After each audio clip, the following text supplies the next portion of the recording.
Next, we have a treat. We have Craig Morton and his daughter Avery.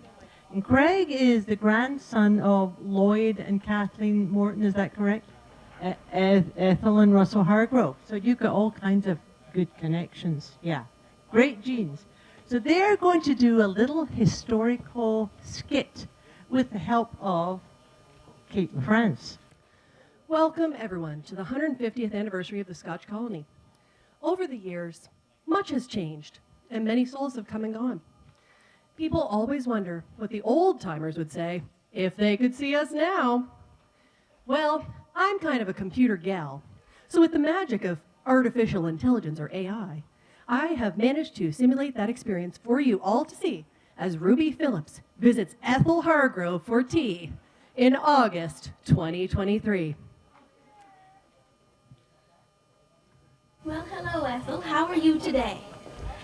I am fine, Ruby. The summer has been warm, and that will sure keep a rabbit's tail short. How are you? Well, Ethel, I'm fine as long as I don't look at a calendar, because that calendar is going to tell me that this warm summer is just about kaput. Yes, I see September coming.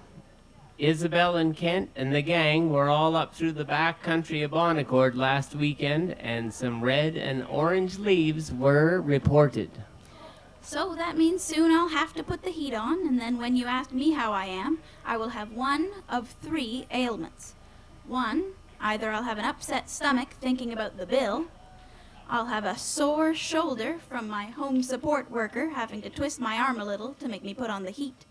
Or three, I'll have a sore ear and a pain in my rear end from the power company calling for payment. What a special year it has been here in the colony, Ruby. Yes, Ethel, this was Kate's year. She got married just a year ago.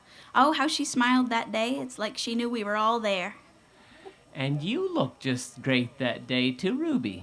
If Darlene could have seen you, well, I don't know, because no one is supposed to look quite as pretty as the bride, but you were just fine. Ruby, look at this newspaper. Just kidding. Look at my laptop.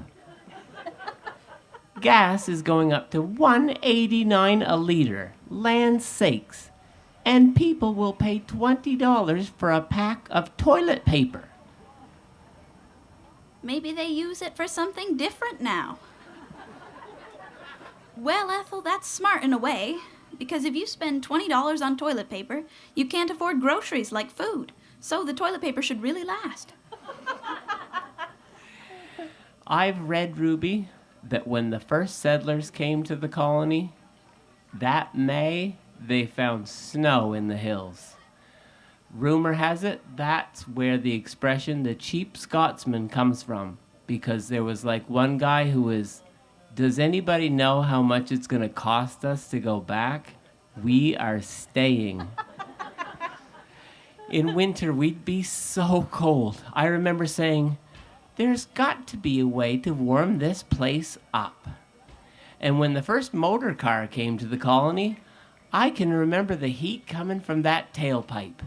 And I thought, every house should have one of these. No, two. And some vehicle that gets you through the snow in the wintertime. And some bike with big fat tires that could take you through the woods. Maybe that would warm it up a little bit. Yes, I remember us all saying I wouldn't tell that for truth or a lie. Well, I guess there's no way we'll ever know, Ruby. There's no way we'll ever know. Tea, Ruby? Oh, yes. And a cookie, dear? Yes, indeed. 1 second.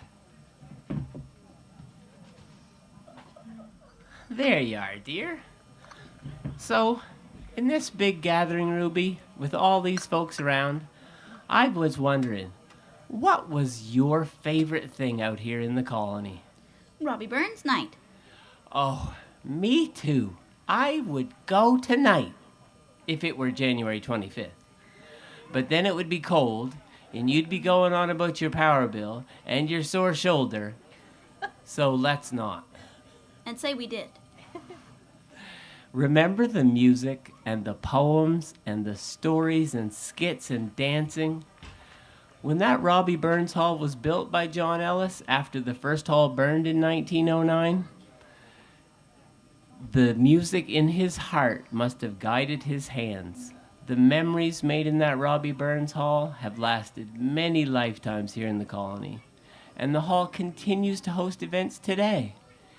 Incidentally, John Ellis was paid $1.75 for every 10-hour day that he worked on the hall. Just not quite enough to buy a liter of gas today. Totally worth it. Lots of history. We used to win coldest toilet seat in New Brunswick every year. And speaking of music, Ethel, on page 141 of A History of the Scotch Colony, it says that you played the organ and piano at the Millville United Church from 1941 all the way to the early 80s. And at that point, the reins were handed over to your daughter, Isabel, who is still playing today. That means for more than 80 years, the music of Sunday services would have come from your hands. Music is so joyful. Make a joyful noise. 3 cheers. Hip, hip. Hooray! Hip, hip. Hooray! Hip, hip. Hooray! Oh, thank you for the music, Ethel. Remember all the times we'd gather at the hall for suppers, with all that famous baking and the beautiful garden vegetables people would bring. Oh, that reminds me, Ethel, I was supposed to make an announcement. Speaking of famous baking and things from the garden, tonight at 11 p.m., the Big Colony Meth Bake-Off will be held in the RV outside the old schoolhouse. And remember, tomorrow to bring your biggest buds for the Green Thumb Gardener Awards. Prizes for outdoor, indoor, and natural soil hydroponic. It's so nice to see the young people getting involved.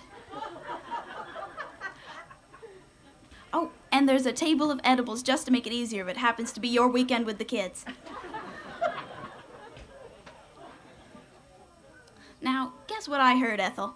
Last Friday night at the big Larley Creek Hullabaloo, the lead singer for the headlining act, the Hypochondriacs, stopped the show right up and says to Isabel's boy, front and center, "Hey, you work at Service New Brunswick. This is the coolest guy in Fredericton."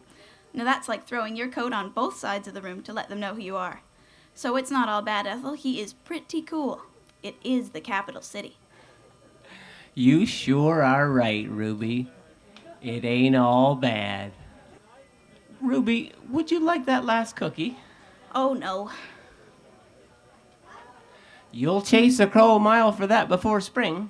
I'd chase a crow just about anywhere if it meant I didn't have to drive. Have you seen the price of gas? And toilet paper? Oh, Ruby, won't they be so glad to know that you don't need toilet paper or gas up here? Oh, yes. And won't they be glad to know that it's okay for a woman to have a mustache up here? Surely they will. And don't call me Shirley.